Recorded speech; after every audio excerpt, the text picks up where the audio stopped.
Assalamualaikum warahmatullahi wabarakatuh. Salam sejahtera buat Sobat Lin Whitening dimanapun berada. Oke, Bim akan lanjutkan cerita Yechen-nya. Tapi seperti biasa, bantu tekan tombol like dan berkomentar juga. Terima kasih sesudah dan sebelumnya. Bab 991 sampai 995. Burung dengan satu batu. Suziyu tahu bahwa catatan masuk dan keluar adalah dokumen rahasia bea cukai, tetapi pengawasan bandara tidak. Jadi, dia berpikir dalam hati, jika kakek sudah kembali dari Jepang dengan pesawat, maka dia pasti tidak dapat menghindari video pengawasan bandara Jepang.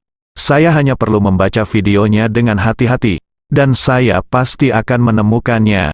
Hanya saja, beban kerja ini mungkin sangat besar. Selain itu, satu-satunya yang bertemu dengan dermawan adalah aku dan saudara laki-lakiku. Jadi aku paling banyak meminta saudara laki-lakiku untuk membantuku, dan yang lain tidak bisa membantu saya jika mereka mau. Berpikir sekarang, meskipun Suziyu merasa peluangnya sedikit tipis, dia masih tidak mau menyerah. Dia segera berkata, "Telan, tolong bantu saya mendapatkan salinannya secepat mungkin, lalu kirimkan ke saya melalui jaringan eksklusif keluarga Su. Selama beberapa hari saya khawatir transmisi optik akan memakan waktu beberapa bulan. Namun, keluarga teratas seperti keluarga Su memiliki jaringan eksklusifnya sendiri dan server data yang besar, dan kecepatan transmisinya sangat cepat, dan semuanya dapat dikirim dalam 1 atau 2 hari. Pihak lain segera setuju dan berkata, saya akan membiarkan seseorang menyelesaikannya, dan saya akan mulai mengirimkan datanya besok. Saat dia berbicara, dia tidak dapat membantu mengingatkan Suziyu. Ziyu, ada begitu banyak video pengawasan, semuanya saya khawatir akan memakan waktu lama untuk dibaca. Dan jika penyelamat Anda tidak kembali dari Jepang pada akhirnya, semua energi yang Anda keluarkan akan sia-sia. Jika Anda kehilangan penyelamat Anda, semua energi yang Anda masukkan akan sia-sia. Jadi Anda harus memikirkannya sebelum mulai melakukannya. Suziyu tersenyum sedikit, ini bukan masalah. Bahkan jika Anda ingin menontonnya di depan komputer video pengawasan bertahun-tahun, saya pasti akan bersikeras untuk menontonnya. Pihak lain menghela nafas tak berdaya, dan berkata, oh, baiklah, benar-benar Suziyu yang saya kenal, dan Anda memiliki tekad seperti ini untuk tidak pernah menyerah jika Anda gagal mencapai tujuan Anda, yang tidak akan pernah saya pelajari dalam hidup saya. Suziyu berkata sambil tersenyum, itu berarti kamu belum menemukan apapun yang dapat membuatmu gagal mencapai tujuanmu dan tidak pernah menyerah. Jika kamu melakukannya, kamu akan sama denganku. Pihak lain tersenyum bercanda berkata, apa? Apakah Anda menganggap penyelamat Anda sebagai pangeran tampan? Suziyu terkekeh dan berkata, pangeran tampan bukan apa-apa, tetapi dia hanya bisa menunggang kuda. Sebagai penyelamat, saya lebih baik daripada orang kulit putih kuda. Pangeran itu terlalu tua. TSK. Pihak lain terus mendecakkan bibirnya dan berkata dengan emosi, kalau begitu aku akan mengucapkan selamat padamu karena telah menemukan penyelamatmu secepat mungkin, dan omong-omong, aku juga akan menyelesaikan pernikahanmu. Jika demikian, bukanlah hal yang buruk untuk menghabiskan waktu dan energi mencarinya. Lagi pula, membunuh 2 burung dengan 1 batu adalah hal yang hebat, sempurna. Dari telepon, dan berseru, omong kosong apa yang kamu bicarakan? Saya hanya ingin menemukan penyelamat dan berterima kasih padanya secara langsung. Saya tidak percaya kamu. Pihak lain tersenyum dan berkata, jika itu hanya untuk terima kasih, bukankah kamu mengucapkan terima kasih ketika dia menyelamatkanmu? Suziyu sedikit malu menjawab, saya mengatakan itu pada saat itu. Fang berkata, karena saya mengucapkan terima kasih pada waktu itu, kenapa repot-repot mencarinya saat ini? Apakah benar-benar hanya untuk mengatakan sesuatu secara langsung lagi? Terima kasih. Suziyu berkata dengan sedikit malu-malu, sebenarnya bukan hanya untuk berterima kasih. Keluarga juga mencari beberapa ahli top untuk bekerja sama baru-baru ini. Saya pikir ini hanya kesempatan yang baik untuk membunuh 2 burung dengan 1 batu. Saya tidak hanya dapat berterima kasih padanya secara langsung, tetapi juga dapat membantu keluarga untuk terhubung dan melihat apakah ada peluang bagi kedua pihak untuk bekerja sama. Pihak lain berkata sambil tersenyum, jika demikian itu akan membunuh 3 burung dengan 1 batu. Saya tidak hanya dapat berterima kasih secara langsung, tetapi saya juga dapat bekerja sama dengan keluarga, dan saya bahkan dapat merekrut seseorang untuk keluarga. Menantu yang baik. Suziyu merasa pipinya menjadi panas, dan mau tidak mau berkata dengan marah, "Kamu benar-benar tidak bisa mengeluarkan gading dari mulutmu. Aku tidak akan berbicara omong kosong denganmu. Cepatlah dan siapkan informasi untukku. Lalu saya akan mulai menyaring itu saja."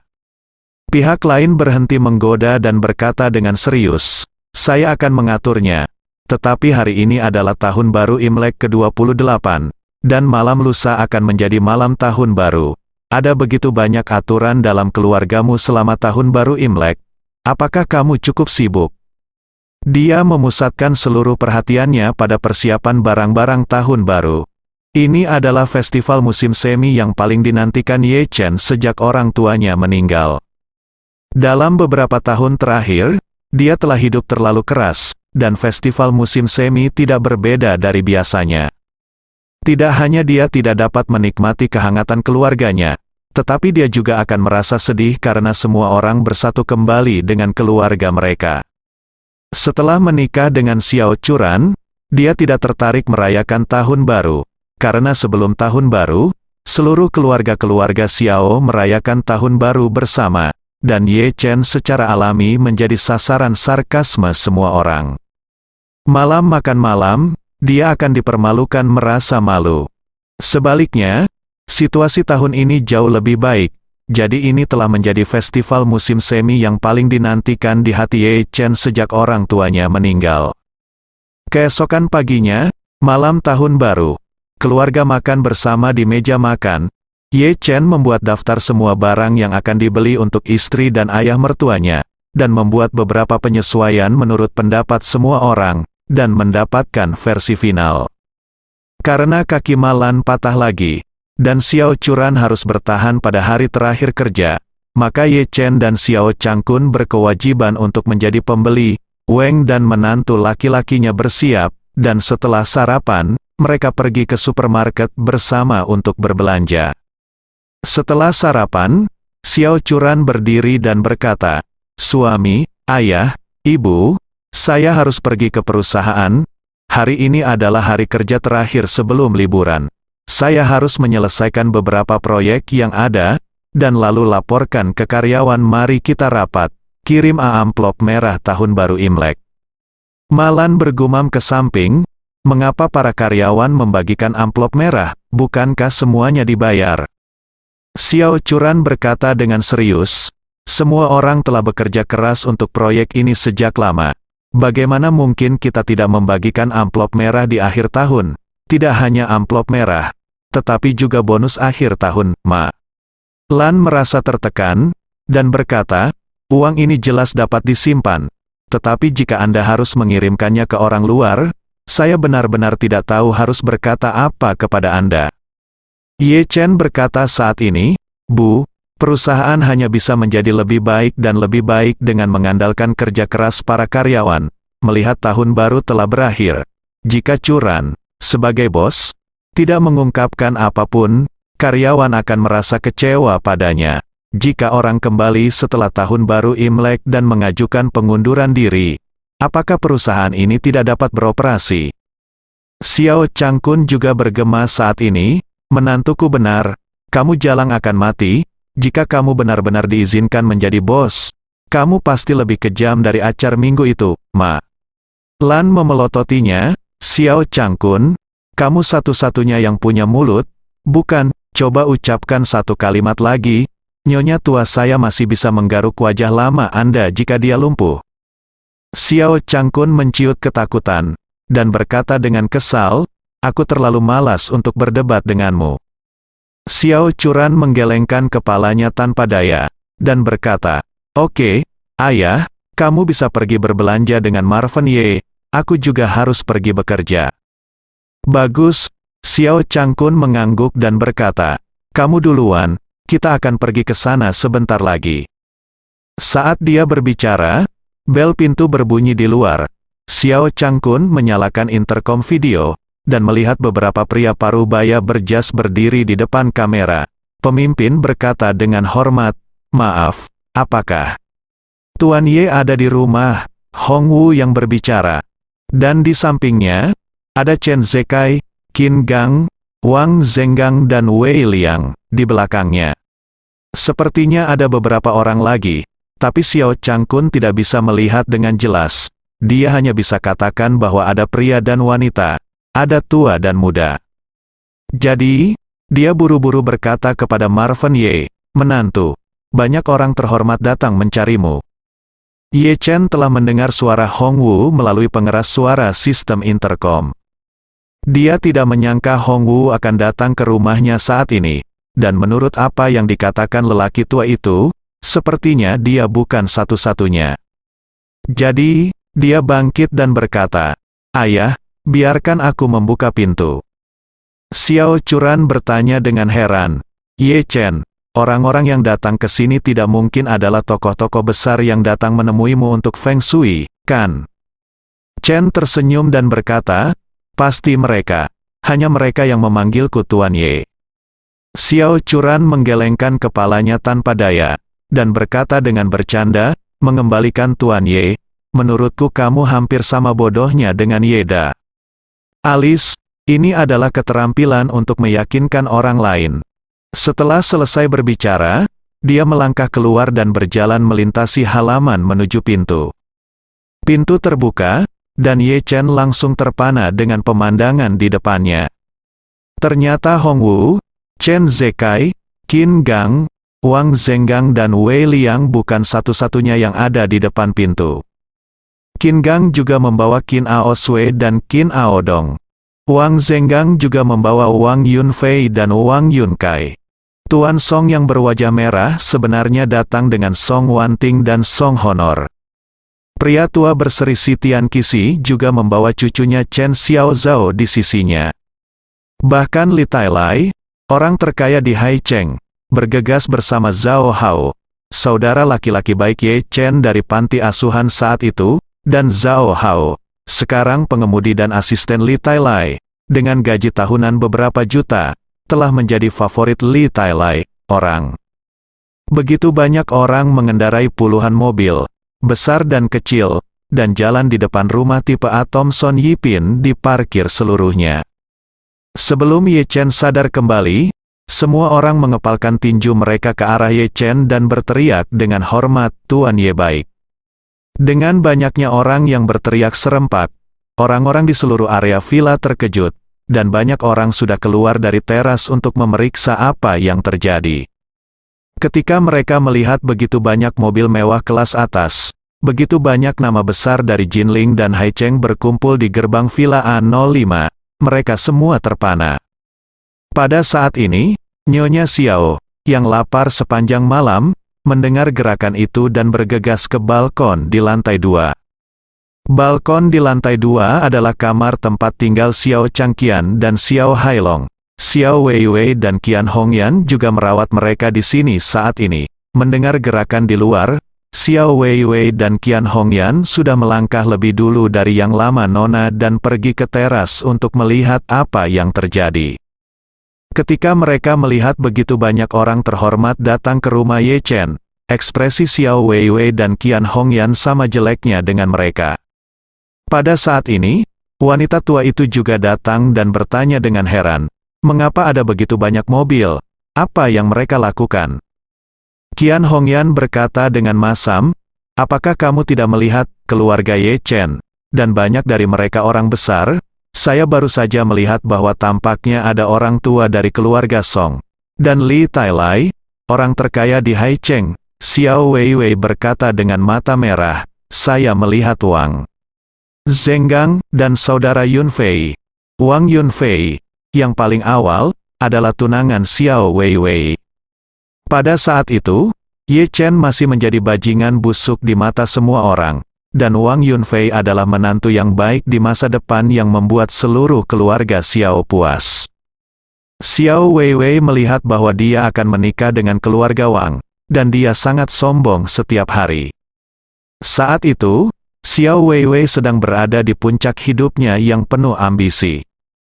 Namun, tidak lama kemudian, kepala keluarga Wang, Wang Zhenggang, langsung membatalkan pertunangan antara Xiao Weiwei dan Wang Yunfei. Meskipun Xiao Weiwei mengikuti Wang Yunfei dengan sepenuh hati selama beberapa tahun dan mengandung anaknya, dia masih benar-benar dibuang oleh Wang Yunfei. Setelah itu, Xiao Weiwei menjadi selir dan mainan Xiao Yiqian dan Wei Changming. Tidak hanya dia tidak mendapatkan banyak manfaat dari mengikuti mereka, tetapi dia menderita banyak kejahatan dan merusak reputasinya sendiri.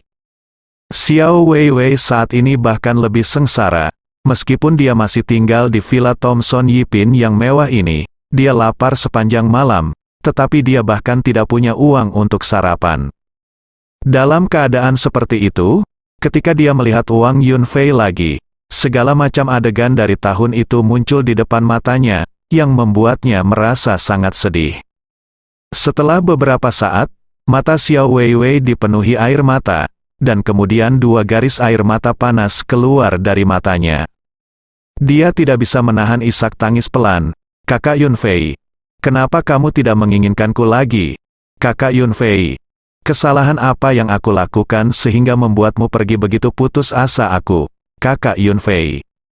Berbicara tentang ini, Xiao Weiwei tidak bisa menahan tangis. Melihat putrinya menangis seperti ini, Qian Hongyan merasa sangat tertekan di dalam hatinya. Dia dengan lembut memeluknya dan menghiburnya. "Weiwei, percayalah, kamu pasti akan menemukan pria yang lebih baik daripada Wang Yunfei di masa depan." Xiao Weiwei menangis dan berkata, "Bagaimana mungkin, reputasi saya benar-benar hancur sekarang. Ketika orang membicarakan saya, mereka hanya bahan tertawaan, mengejek bahwa saya tidak cukup mencintai diri sendiri. Xiao San," dia melemparkannya ke Wei mengubah ketika sudah selesai. Pada titik ini, Xiao Weiwei berbalik, menatap wanita tua Xiao yang memiliki ekspresi rumit, dan berkata dengan marah, "Ini semua salahmu. Ini semua salahmu wanita tua sialan, orang yang memaksaku merayu Xiao Yiqian saat itu. Jika bukan karenamu, reputasiku tidak akan hancur. Jika bukan karenamu, Kakak Yunfei dan aku mungkin masih memiliki kesempatan. Kamu menghancurkanku." Xiao wanita tua itu terkejut oleh raungan marah Xiao Weiwei. Dia mundur selangkah tanpa sadar, dan berkata, "Bagaimana kamu bisa menyalahkanku untuk ini? Bukankah kamu setuju dengan Xiao Yiqian ketika kamu ditanya?" Xiao Weiwei dimarahi dengan marah. "Kamu kentut, jika kamu tidak memaksaku, bagaimana aku bisa setuju? Kamu hanya ingin meminjam Xiao Yiqian dengan imbalan investasi, kamu hanya ingin menjual tubuhku dengan imbalan kemuliaan dan kekayaan." Nyonya Xiao berkata dengan marah, "Vivi, kamu harus berbicara sesuai dengan hati nuranimu. Apakah aku satu-satunya yang diuntungkan dari masalah ini?" Setelah selesai berbicara, dia menunjuk ke arah Qian Hongyan dan berkata dengan marah, "Jangan lupa bahwa Xiao Yiqian memberimu 5 juta kembali di awal. Pada akhirnya, itu lebih murah untuk orang tuamu. Jika Anda benar-benar ingin mengatakan siapa yang menjual tubuh Anda dengan imbalan kemuliaan dan kekayaan, saya hanya dapat menghitungnya sebagai satu. Orang tuamu juga harus menghitung, Anda harus menghitung sendiri." Ekspresi Qian Hongyan segera menjadi sangat jelek. Meskipun kata-kata wanita tua Xiao kasar, mereka memang mengatakan yang sebenarnya. Saat itu, tidak peduli itu wanita tua Xiao, Qian Hongyan atau Xiao Changgan, mereka semua jatuh cinta pada Xiao Yiqian. Oleh karena itu, mereka membujuk Xiao Weiwei untuk berinisiatif memasuki kamar Xiao Yiqian di tengah malam. Dan Xiao Weiwei tidak sepenuhnya dipaksa, lebih tepatnya, dia didorong di tengah jalan. Dia putus dengan Wang Yunfei saat itu, dan situasi keuangan keluarga terus memburuk. Dia sendiri sudah lama tidak puas dengan kehidupan miskin semacam itu. Jadi bagian dari kebersamaan dengan Xiao Yiqian adalah karena kesombongannya sendiri. Xiao Weiwei. Juga tersipu saat ini, dia tahu, semua orang bertanggung jawab atas masalah ini, termasuk dirinya sendiri. Sama seperti pepatah, ketika ada longsoran salju, tidak ada kepingan salju yang tidak bersalah. Memikirkan hal ini, dia juga kehilangan ide untuk terus terlibat dengan wanita tua Xiao, berjongkok di tanah dan menangis. Wanita tua Xiao mengabaikannya, tetapi melihat daftar panjang mobil mewah teratas di depan rumah Ye Chen, dan sekelompok besar pejabat tinggi, hatinya sangat masam. Qian Hongyan juga sangat lapar, memikirkan Ye Chen. Dia bahkan lebih marah ketika dia mengirim dirinya ke tambang batu bara hitam. Jadi dia mengertakkan gigi dan memarahi. Bukankah Ye Chen hanya seorang penipu? Apa-apaan itu? Kembalikan Tuan Ye. Tuan, neneknya punya kaki, bagaimana bisa begitu banyak orang besar mempercayainya? Benar-benar membutakan mata anjing mereka. Wanita tua Xiao menghela nafas berat, dan berkata dengan sangat menyesal dan putus asa, "Hei, jika aku tahu bahwa Ye Chen akan menjadi seperti sekarang ini, aku tidak akan mengusir keluarga mereka. Tidak peduli apa yang aku katakan saat itu. Aku benar-benar buta mata anjing." Saat ini, di pintu masuk Villa A05, Ye Chen memandang kerumunan dan bertanya dengan heran, "Mengapa kalian semua ada di sini?" Hong Wu berkata sambil tersenyum saat ini, "Tuan Ye, tahun baru Imlek akan segera datang, dan semua orang berpikir untuk datang lebih awal ke memberi Anda salam tahun baru. Omong-omong saya juga akan mengirimi Anda beberapa barang tahun baru." Chen Zekai juga mengangguk dan berkata, "Tuan Ye, semua orang takut jika bergantian mengganggu Anda akan membuang waktu Anda. Jadi setelah berdiskusi secara pribadi, kami hanya datang ke sini bersama." Qin Gang bergema saat ini, "Tuan Ye, semua orang telah menyiapkan beberapa hadiah kecil untuk Anda, dan saya harap Anda tidak membencinya." "Iya." Wang Zenggang juga buru-buru berkata, "Tuan Ye, Anda adalah orang dengan kekuatan supernatural yang hebat. Saya harap Anda tidak keberatan jika saya tidak dapat melihat Anda." Ye Chen sedikit tersenyum dan berkata, "Semua orang masih bisa mengingat Ye. Ye sudah sangat berterima kasih. Ada tidak perlu mengeluarkan uang untuk Ye." Song Jimo Song saat ini melangkah maju. Dia berkata dengan sungguh-sungguh, "Tuan Ye, Anda baik kepada kami semua. Pada kesempatan festival musim semi, wajar saja bagi kami untuk mempersiapkan hadiah kecil dan kunjungi kami." Ye Chen menangkupkan tangannya. "Song Father, kamu punya hati." Song Wanting, yang berdiri di samping Song Jimo, mengenakan jaket Chongsam gaya Cina hari ini, yang dengan sempurna menonjolkan sosoknya yang berapi-api, dan bahkan menunjukkan temperamennya yang lembut. Setelah tidak melihat Ye Chen selama beberapa hari, Song Wanting sangat merindukannya di dalam hatinya. Ketika dia melihat mata Ye Chen menatapnya, dua rona segera muncul di wajahnya yang cantik. Apa yang terlintas di benaknya adalah adegan ketika dia menawarkan ciuman pertamanya kepada Ye Chen di dalam mobil. Memikirkan hal ini, wajahnya menjadi lebih merah. Untuk mengalihkan perhatiannya, dia buru-buru berkata dengan malu-malu, "Tuan Ye, Wanting mengucapkan selamat tahun baru sebelumnya."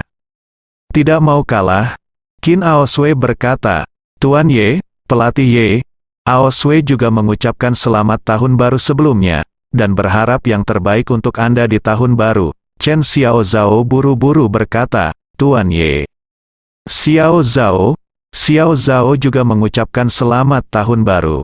Song Wanting mengerti saat ini bahwa kedua gadis kecil ini sebenarnya adalah milik Ye Chen. Pada saat ini, dia hanya bisa menghela nafas dalam hatinya. Dia tahu betul bahwa jatuh cinta dengan pria yang sudah menikah seperti Ye Chen adalah hal yang sangat menyiksa. Tampaknya kedua gadis kecil ini, seperti dirinya, jatuh cinta pada Ye Chen pada hari kerja. Dengan senyum di wajahnya, Ye Chen mengucapkan terima kasih kepada ketiga wanita itu satu persatu. Setelah itu, Li Tailai membawa Zhao Hao mendekat. Li Tailai menyatukan kedua telapak tangannya terlebih dahulu, dan berkata dengan hormat, "Tuan Ye, sejak terakhir kali saya memotret pil peremajaan Anda, tubuh saya menjadi semakin kuat. semuanya berkat Anda, saya sangat berterima kasih. Ye Chen sedikit tersenyum, Tuan Li, Anda tidak harus bersikap sopan. Lagi pula, Tuan Li meminum pil peremajaan dengan kekuatannya, jadi Anda tidak perlu berterima kasih kepada saya. Melihat Ye Chen saat ini, hati Zhao Hao sudah kewalahan. Sejak Ye Chen memperkenalkan dirinya kepada Li Tailai sebagai pengemudi dan asisten, Zhao Hao sangat menyadari bahwa Ye Chen luar biasa.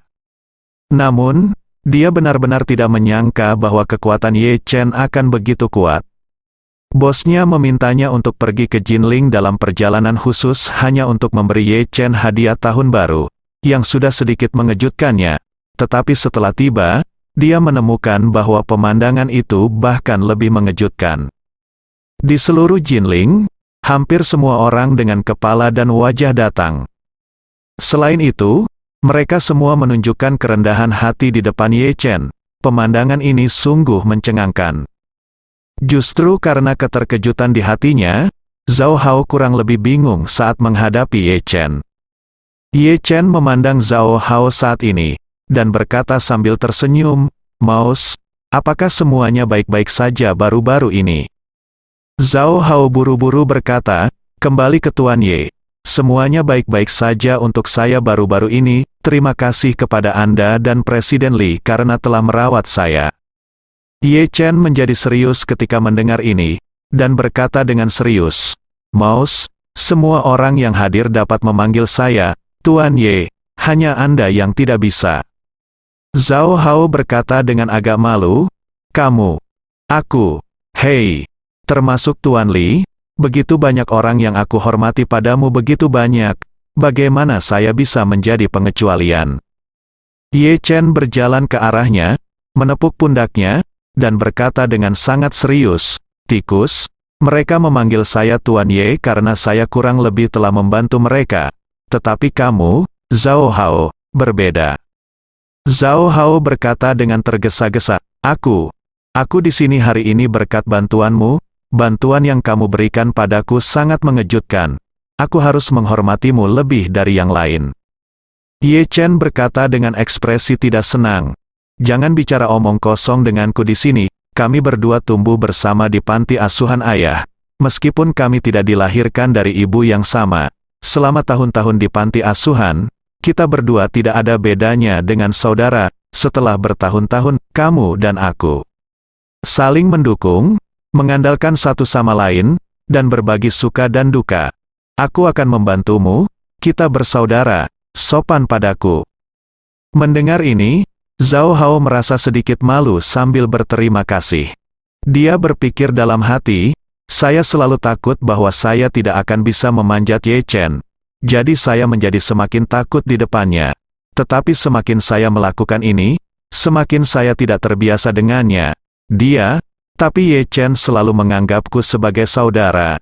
Jika aku menghormatinya seperti pelayan di masa depan, dia pasti merasa sangat tidak nyaman." Memikirkan hal ini, Zhao Haohong berkata dengan mata, "Ye Chen, aku mengerti apa yang kamu maksud. Saudara, terima kasih."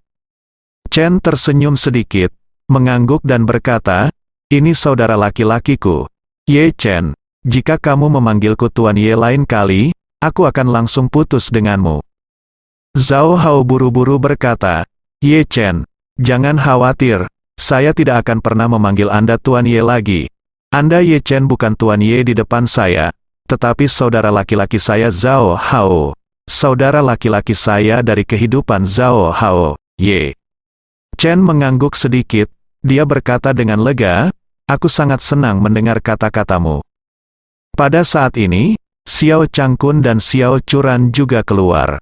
Mereka berdua merasa bahwa ketika klien Ye Chen datang mengunjungi rumah mereka, tentu saja mereka harus melakukan pekerjaan dengan baik dalam keramah tamahan, sehingga mereka segera merapikan ruang tamu di rumah, dan kemudian mereka keluar untuk mengundang para tamu masuk, sementara waktu.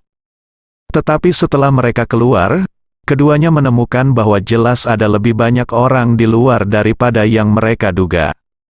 Yang lebih menakutkan adalah hampir semua orang ini adalah grup paling bergengsi di Jinling. Apalagi melihat Song Wanting, Xiao Churan tiba-tiba merasa rendah diri. Dia tahu Song Wanting juga ada di luar pintu, jadi dia harus merias wajah sebelum keluar. Biasanya, Xiao Churan keluar tanpa riasan, jarang merias wajah, dan tidak berpakaian begitu elegan, dan hari ini tidak terkecuali. Oleh karena itu, di depan Song Wanting yang berpakaian bagus, dia tiba-tiba terlihat sedikit muram. Xiao Changkun tahu bahwa menantu laki-lakinya sangat cakap sekarang, dan semua kliennya adalah orang-orang besar, jadi melihat begitu banyak orang besar, dia tidak merasa banyak. Namun, ketika dia melihat si Tianqi, Xiao Changkun bergegas maju dan berkata dengan hormat, "Oh, Dr. Si, Anda juga di sini, Anda adalah penyelamat saya, jadi saya harus turun untuk memberi Anda salam tahun baru." Si Tianqi bisa tidak membantu menjadi sedikit malu, karena dia tahu betul bahwa kelumpuhan tinggi Xiao Changkun dalam kecelakaan mobil disembuhkan oleh Ye Chen dengan obat ajaib, dan itu tidak ada hubungannya dengan dia. Oleh karena itu, Xiao Changkun sangat menghormatinya, yang membuatnya sedikit malu, dan buru-buru berkata, "Tuan Xiao, Anda terlalu sopan. Tuan Ye memiliki kebaikan untuk Si. Jadi dia harus datang untuk memberi salam tahun baru. Kali ini, Hong Wu berjalan, dia menangkupkan tinjunya ke arah Xiao Changkun, membungkuk sedikit, dan berkata dengan hormat, "Tuan Xiao, halo, Hong ada di sini. Saya ucapkan selamat tahun baru sebelumnya, Xiao Changkun. Menghubungi Hong Wu beberapa kali di Tianxiang Mansion, dan dia telah saya sudah sangat akrab, jadi saya tersenyum dan berkata, Tuan Hong. Sama-sama, dan saya ucapkan selamat tahun baru. Tolong jangan gunakan gelar Anda. Hong Wu malu memanggilmu seperti itu." Xiao Changkun sangat bangga, dan diam-diam berkata, "Oh, Xiao lamaku memiliki wajah yang begitu besar sekarang." Bahkan Hong Wu, kaisar bawah tanah Jinling, bersikap hormat dan hormat di depan Xiao lamaku. Bagaimana bisa, apalagi, jika kabar tentang fakta bahwa begitu banyak tokoh besar datang untuk memberi salam tahun baru hari ini tersebar, berapa banyak orang yang akan terkejut. Agar tidak mengabaikan para tamu, Ye Chen mengundang semua orang ke villa. Semua orang juga buru-buru meminta pelayan yang menemani untuk mengeluarkan hadiah yang telah disiapkan dari mobil, dan kemudian melihat setidaknya 20 atau 30 orang, membawa berbagai kotak hadiah kelas atas, berbaris ke dalam villa. Tidak jauh dari sana, wanita tua Xiao dari Villa A04 menatap lurus ke mata, dan bergumam, "Pertempuran ini, bagaimana ini bisa menjadi pemberian hadiah biasa? Ini hanyalah postur pejabat dari seluruh zaman kuno yang mengantri hingga membayar upeti kepada kaisar." Qian Hongyan merasa tidak nyaman seperti yang dia inginkan, dan berkata, "Kelompok orang ini semuanya adalah orang-orang besar yang kaya atau mahal, dan hadiah yang mereka berikan tidak berjumlah 100 juta. Xiao Weiwei bergumam dengan mata merah, 100 juta. Takut tidak ada yang bisa menghentikannya, Wang Zenggang menghabiskan lebih dari 100 juta hanya untuk memberikan sebuah villa. "Hei," kata Nyonya Xiao dengan ekspresi yang sangat menyakitkan. "Aku tidak bisa melakukannya. Aku tidak bisa menontonnya lagi. Aku akan mengalami serangan jantung." Selesai berbicara, berbalik dan memasuki ruangan. Qian Hongyan berkata dengan kesal, "Aku terlihat cukup baik, hei." Xiao Weiwei tidak mengatakan apa-apa. Melihat Wang Yunfei mengikuti Wang Zenggang ke Villa Ye Chen, dia merasa semakin tidak nyaman. Xiao Hailong berbaring di tempat tidur saat ini dan meratap, "Bu, Nenek, jika saya tidak mendapatkan makanan di sini, saya akan mati kelaparan. Anda tidak bisa hanya melihat saya seperti ini, terluka berbaring di tempat tidur lapar. Bawahan Wudonghai tidak memukuli saya dan ayah saya sampai mati. Dan sekarang kita akan mati kelaparan di rumah." Nyonya Xiao buru-buru berkata, "Weiwei, bukankah kamu mengatakan itu Anda akan pergi mencari seseorang hari ini? Apakah Anda bekerja? Pergi keluar dan melihat-lihat." Setelah selesai berbicara, dia memelototi Qian Hongyan lagi, dan berseru, "Qian Hongyan, Anda juga harus mencari pekerjaan untuk mendukung keluarga. Qian Hongyan mengangguk dengan sedikit senyuman. Dia berkata dengan marah, "Saya bisa pergi, tetapi keluarga ini tidak dapat mendukung pemalas. Anda harus pergi jika saya pergi." Aku, wanita tua Xiao sangat marah sehingga dia tidak bisa berbicara dengan lancar, dan berkata dengan marah, Aku sudah sangat tua. Kamu membiarkan aku keluar untuk mencari pekerjaan?" tanya Hongyan punggungnya. "Mengapa? Apa hebatnya menjadi tua? Anda tidak perlu makan ketika sudah tua. Jika Anda menjelaskan bahwa Anda tidak perlu makan, maka Anda tidak perlu pergi bekerja. Pergi ke kamar tidur utara dan buka jendela, buka mulutmu, Del. Minumlah angin barat laut, jangan biarkan aku makan. Kamu mencoba memaksaku mati." Qian Hongyan berkata dengan dingin. Dia berkata dengan wajah lurus, "Situasi di rumah sangat mengerikan sekarang. Setiap orang harus menemukan cara untuk menghasilkan uang untuk menghidupi keluarga. Changgan dan Hailong terluka sekarang. Mereka dapat dibebaskan sementara. Tetapi kamu tidak bisa," Nyonya tua Xiao berkata dengan marah. Ini melawanmu, aku sudah sangat tua. Dan kamu masih memaksaku untuk bekerja, kamu membunuhku. Mengapa keluarga Xiao kita menikahi menantu berhati serigala sepertimu? Tuhan, jika kamu memiliki mata, petir akan menyerangmu sampai mati." Qian Hongyan mencibir dan berkata, "Jangan mengoceh dengan saya di sini. Saya tidak akan memaksa Anda jika Anda tidak pergi bekerja. Tetapi saya tidak dapat melakukannya jika saya mendapatkan uang. Jaga dirimu. Kamu putuskan sendiri, saat ini." Wanita tua Xiao tidak berani berpura-pura lagi. Dia berkata dengan malu, "Kita bertiga tidak bisa pergi bekerja. Kita harus meninggalkan satu orang untuk mengurus Changgan dan Hailong." Qian Hongyan berkata, "Kamu bahkan lebih tidak pantas merawat ayah dan ayah mereka. Mereka lumpuh di tempat tidur sekarang. Dan kamu bahkan tidak memiliki kekuatan untuk menyerahkan mereka. Apa gunanya tinggal? Wei, mengapa kamu tidak tinggal dan merawat ayah dan saudara laki-lakimu? Dan aku akan pergi dengan nenekmu untuk mencari pekerjaan." Xiao Weiwei mengangguk ringan. "Oke." Saat ini, rumah Ye Chen. Malan yang memakai gips di kaki kanannya sudah terpana melihat pemandangan di depannya. Pria besar itu datang ke seluruh ruangan tanpa berkata apa-apa, hanya segala macam hadiah yang menumpuk di sebuah bukit di ruang tamu. Mulutnya yang bersemangat hampir masuk ke belakang telinganya, dan dia tidak sabar untuk segera membuka kado ini satu persatu. Tetapi karena ada begitu banyak orang besar di sini, dia benar-benar sedikit malu. Sebagai bawahan Ye Chen yang paling tulus dan pemrakarsa kunjungan kelompok ini, Hong Wu mengeluarkan selembar kertas dari sakunya, dan berkata dengan lantang, "Tuan Ye, saya memiliki daftar hadiah di sini, dan perhatian kecil semua orang akan dihargai. Ada di atasnya, izinkan saya membacakannya untuk Anda." Sebelum Ye Chen dapat berbicara, Malan di sana buru-buru berkata dengan penuh semangat, "Oh, bacalah lebih keras." Hong Wu buru-buru berkata, "Jangan khawatir, Mesma, aku akan membacanya lebih keras." Dia berdehem dan membaca dengan keras, "Chen Zekai, Shangri-La, kirimkan Tuan Ye satu set villa liburan mata air panas di tengah gunung, yang terletak di Hotel Mata Air Panas Siang Kieli, bernilai 8 pastikan."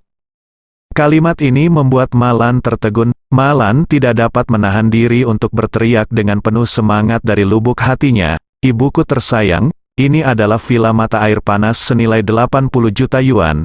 Ini terlalu terang, aku tidak sabar untuk pergi ke Champ Elysees malam ini rasakan villa mata air panas yang indah." Namun, Malan melihat kaki kanannya dan berkata dalam hati, "Kakiku masih digips. Aku khawatir aku tidak akan bisa berendam di air panas. Musim semi sebentar. Tapi tidak masalah, mata air panas Champ Elysees tidak akan lari, dan tidak akan terlambat untuk pergi ketika kakiku sudah sembuh." Hotel Mata Air Panas Champ Elysees adalah sebuah industri yang dimiliki oleh Shangri-La. Pada awalnya, Dong Ruolin secara khusus mengundang Ye Chen dan Xiao Churan untuk berkunjung. Itu adalah hotel mata air panas terbaik di Jinling, dan bahkan di seluruh provinsi. Pemandian air panas Camp Elises mencakup area yang luas. Seluruh kaki gunung sampai di tengah gunung, itu milik mereka. Selain hotel pemandian air panas, ada juga beberapa villa pemandian air panas yang tidak dijual. Villa-villa mata air panas ini semuanya dibangun di tengah gunung. Villa-villa ini memiliki pemandangan yang sangat bagus, arsitektur yang indah, dan dekorasi yang mewah.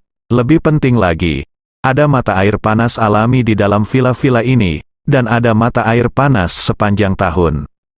Satu-satunya kelemahan adalah lokasinya yang terpencil. Lagi pula, mata air panas alami terkait erat dengan geografi dan bentang alam. Seluruh hotel mata air panas Camp Elises dibangun di pegunungan, terlalu jauh dari kota dan waktu perjalanan terlalu lama. Jadi cocok untuk liburan, tapi tidak cocok untuk tempat tinggal jangka panjang. Xiao Churan dan Xiao Changkun juga ketakutan dengan hadiah yang begitu berharga, dan mereka semua terdiam karena terkejut. Pada saat ini, Chen Zekai berkata, "Tuan Ye, villa mata air panas yang saya kirimkan kepada Anda selalu tidak dijual di hotel mata air panas Camp Elises, dan tidak pernah menjamu tamu. Mata air panas di sana kaya akan mineral dan memiliki efek yang baik untuk orang-orang perawatan kesehatan. Di masa depan Anda dapat sering pergi berlibur dengan kekasih, paman dan bibi Anda, dan jika Anda biasanya tidak pergi, villa juga akan diurus oleh pengurus rumah tangga profesional kami, dibersihkan dan dirawat setiap hari, benar-benar bersih." Setelah selesai berbicara, Chen Zekai melanjutkan, "Kunci villa, sertifikat real estate, dan dokumen terkait lainnya semuanya ada di dalam kotak hadiah. Terimalah, Tuan Ye." Ye Chen mengangguk dan sedikit tersenyum. "Tuan Chen punya hati," Xiao Churan berkata dengan gugup di telinga Ye Chen. "Suamiku, bagaimana kami bisa menerima hadiah yang begitu mahal?" Ye Chen melambaikan tangannya, dan berkata dengan ringan, "Sayang, kamu tidak perlu khawatir tentang ini. Jika kamu menerima hadiah mereka, Anda secara alami akan membalasnya dengan cara lain." Hongwu memandang Ye Chen saat ini, dan bertanya dengan hormat, "Tuan Ye, haruskah saya terus membaca?" Ye Chen mengangguk, lanjutkan. Untuk mempersembahkan Buddha dengan persetujuan Marvin Ye, Hongwu terus berkata dengan lantang, "Tuan Tua Song Jimo, kirimi Master Ye kapal pesiar mewah San Lorenzo buatan Italia." "Yah," Malan melontarkan pertanyaan. Pertama berkata, "Jenis kapal pesiar apa?" "Jenis kapal di kawasan wisata." Tuan Song berkata sambil tersenyum, "Nona masalah paham. San Lorenzo adalah produsen kapal pesiar mewah tua di Eropa. Kapal pesiar ini lebih dari 20 meter panjang. Ada 3 dek kedua sangat cocok untuk tamasya keluarga." Malan berkata dengan tercengang, "Kapal pesiar seperti itu, kamu bisa mendapatkan banyak uang, bukan?" Song Rongrong berkata, "Termasuk pajak, sekitar 70 juta atau lebih." "Berapa? Berapa?" Malan tertegun, 70 juta untuk sebuah kapal, bukankah itu terlalu menakutkan? Xiao Churan tidak bisa menahan diri untuk tidak berkata, "Tuan Song, hadiahmu terlalu mahal, kami benar-benar tidak bisa." Ye Chen tersenyum sedikit saat ini, memberi isyarat, mengetik setelah memotong kata-kata Xiao Churan, dia sedikit tersenyum dan berkata, "Sayang, ini keinginan Tuan Song, jadi jangan mengelak."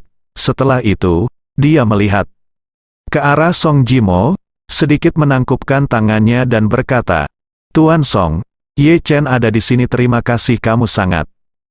Tuan Song buru-buru berkata, "Oh, Tuan Ye, jangan berani, jika kamu suka, aku yakin." Kemudian, dia berkata kepada Ye Chen, "Kunci kapal pesiar dan dokumen terkait semuanya ada di dalam kotak hadiah. Tetapi kapal pesiar itu sekarang diparkir di dermaga Asosiasi Kapal Pesiar Jinling. Saya telah membeli tempat berlabuh eksklusif untuk Anda. Jika Anda ingin mengendarai kapal pesiar untuk perjalanan, atau bahkan melaut di sepanjang sungai Yangtze, Anda dapat langsung menghubungi staf asosiasi ya." Ye Chen sedikit mengangguk, dan berkata sambil tersenyum, "Saya kira saya tidak akan membutuhkannya untuk sementara waktu. Dan saya tidak memiliki SIM kapal pesiar. Jadi mari kita bicarakan ketika saya punya waktu untuk mengikuti tes. Tuan Song buru-buru berkata, Tuan Ye, jika Anda membutuhkan kapal pesiar, Anda dapat meminta Wanting atau Honor untuk membantu Anda mengendarainya. Keduanya memiliki SIM kapal pesiar. Song Wanting berkata dengan malu-malu, ya, Tuan Ye, jika Anda butuh kapal pesiar, langsung beritahu saya. Setelah itu, dia teringat sesuatu, dan berkata, oh ya, setelah tahun baru Imlek, jika Anda ingin menggunakan kapal pesiar, Anda dapat menghubungi saya. Kakak saya menghubungi saya akan pergi ke Jepang setelah tahun baru Imlek, dan mungkin perlu beberapa saat sebelum saya kembali. Oh, Ye Chen bertanya dengan rasa ingin tahu, apakah Nona Song pergi ke Jepang untuk berwisata atau? Song Wanting buru-buru berkata, apakah ini untuk berbicara? Beberapa bisnis. Keluarga Song sekarang bersiap untuk terlibat dalam industri manufaktur baja, dan ingin mendiskusikan beberapa kerjasama dengan Nippon Steel Jepang. Nippon Steel, Ye Chen mengerutkan kening, dan bertanya padanya. Apakah perusahaan ini kuat? Song Wanting mengangguk. Dia berkata, Nippon Steel adalah salah satu perusahaan baja top dunia dan salah satu perusahaan baja terbesar di dunia. Ye Chen bertanya dengan rasa ingin tahu, siapa bos di balik baja ini? Perusahaan. Song Wanting berkata, bos besar di belakang Nippon Steel adalah Grup Sumitomo. Grup Sumitomo? Ye Chen sedikit tersenyum. Saya belum pernah mendengarnya. Song Wanting berkata sambil tersenyum. Grup Sumitomo sebenarnya memiliki berbagai macam bisnis, tetapi kebanyakan di bidang industri, terutama industri berat, memang tidak terkait erat dengan kehidupan sehari-hari. Ye Chen sedikit mengangguk, dan berkata, jika Anda butuh bantuan di Jepang, Anda bisa menghubungi saya juga punya beberapa kenalan di Jepang. Saya tidak mengatakannya secara langsung, saya kenal Ito Yuhiko dan Ito Nanako dari keluarga Ito. Dia tidak ingin orang tahu apa yang dia lakukan di Jepang beberapa waktu lalu. Jadi dia harus sebisa mungkin tidak menonjolkan diri. Song Wanting tidak terlalu memikirkannya, dan berkata sambil tersenyum, oke, Tuan Ye, jika ada kebutuhan, saya akan menghubungi Anda saat ini. Hong Wu terus membaca daftar hadiah. Si Tianqi Sisi, berikan Tuan Ye sepasang botol kuping gajah berpola naga biru dan putih Yuan. Mendengar ini, Xiao Changkun tiba-tiba berdiri, dan bertanya dengan gemetar, apa, Yuan? Yuan biru dan putih, vas telinga gajah berpola naga. Hong Wu mengangguk, benar, Tuan Xiao, ini memang sepasang vas kuping gajah berpola naga biru dan putih Yuan. Ibuku, Xiao Changkun selalu menyukai barang antik, meskipun membeli barang selalu rumit, tetapi bisnis barang antik mengetahuinya dengan sangat baik. Yuan biru dan putih bisa dikatakan sebagai salah satu porselen termahal. Piring biru dan putih acak dari dinasti Yuan bisa terjual jutaan. Jika itu adalah barang besar berwarna biru dan putih Yuan, seperti pot biru dan putih Guiguzi Siasan yang terkenal, harga lelang lebih dari 10 tahun yang lalu telah melebihi 100 juta Yuan, dan jika dikeluarkan sekarang, itu akan menjadi setidaknya 500 juta Yuan. Xiao Changkun telah mendengar tentang botol telinga gajah biru dan putih Yuan dengan pola naga. Porselen biru dan putih Yuan serupa dicatat dalam banyak manual penghargaan yang diterbitkan oleh Christie's dan Sotheby's. Diperkirakan secara konservatif bahwa itu harus dihargai 30 hingga 50 juta. Pada saat ini, Chen Xiaozhao berinisiatif untuk membuka kotak hadiah mahoni yang sangat indah. Kotak itu dilapisi dengan sutra emas dan satin. Dan 2 vas porselen biru dan putih berbentuk Yuan yang indah terletak di lapisan dalam yang terbuat dari sutra dan satin. Xiao Changkun hampir kehilangan bola matanya, ini Yuan biru dan putih. Koleksi pamungkas untuk pecinta barang antik, ada sepotong Yuan biru dan putih, yang pada dasarnya berarti masalah pengumpulan telah berakhir. Saat ini, Xiao Changkun tidak sabar untuk melangkah maju mengambil salah satu botol dan memainkannya dengan hati-hati. Namun, Ketika dia memikirkan bagaimana dia secara tidak sengaja menjatuhkan pot batu giok dinasti Tang dan vas musim semi di Jikingtang, dia merasa sedikit ketakutan. Anda tahu, botol yuan biru dan putih ini harga satu botol beberapa kali lipat dari harga botol pegas pot giok. Ye Chen melihat bahwa lelaki tua itu sangat menyukai botol ini. Jadi dia tersenyum dan berkata kepada si Tianqi, "Tuan Si, terima kasih atas hadiahmu. Ayah mertuaku paling menyukai barang antik dalam hidupnya. Aku membiarkannya menghargai mereka dari dekat." Si Tianqi buru-buru berkata, "Tuan, tolong." Ye Chen berjalan ke Chen Xiaozhao, mengeluarkan salah satu botol bertelinga gajah, dan menyerahkannya kepada Xiao Changkun. Tersenyum, "Ayah, jangan kamu suka barang antik. Saya akan meminjam bunga untuk menawarkan Buddha sepasang botol ini. Saya telah mengirimkannya kepada Anda." Ketika Xiao Changkun mendengar ini, seluruh tubuhnya gemetar karena kegembiraan, dan hatinya sudah sangat bersemangat. Tetapi dia berkata dengan tersanjung, wajahnya, "Ini, bagaimana ini membuatnya? Ini terlalu berharga." Malan juga sedikit cemburu. Meskipun dia tidak tahu berapa harga sepasang botol telinga gajah biru dan putih yuan, dia tahu bahwa botol biru dan putih yuan tidak murah, dan memperkirakan harga sepasang botol setidaknya puluhan juta. Jadi, dia berpikir dengan masam di dalam hatinya, Ye Chen hanya memberi saya ratusan ribu kosmetik dan ratusan ribu tas, dan Xiao Changkun, seorang lelaki tua, ternyata adalah puluhan juta yuan bunga biru dan putih. Apakah ini barang lama? Tepat ketika dia dipenuhi dengan kecemburuan, Ye Chen tersenyum pada Xiao Changkun. "Ini adalah keinginan dokter ajaib Si. Selama kamu merawatnya dengan baik, memperlakukannya sebagai koleksi di rumah, dan jangan jual." Xiao Changkun segera mengambil foto itu. Menempatkan dadanya, dia berkata, "Menantu yang baik, jangan khawatir. Bahkan jika saya menjual diri saya sendiri, saya tidak akan pernah menjual sepasang botol ini." Setelah selesai berbicara, dia mengambil telinga gajah biru dan putih yuan dari tangan Ye Chen dengan hati-hati dengan kedua tangannya. Setelah menerima botol itu, melihat warna rambut dan enamel yang sempurna di atasnya, air mata menggenang di matanya. Malan juga menghela nafas lega saat ini, berpikir, saya orang tua seperti Xiao Changkun. Saya benar-benar bisa mendapatkan sepasang harta seperti itu dari Ye Chen. Ternyata itu hanya bisa dikumpulkan dan tidak dijual, maka tidak ada gunanya itu. Bersambung.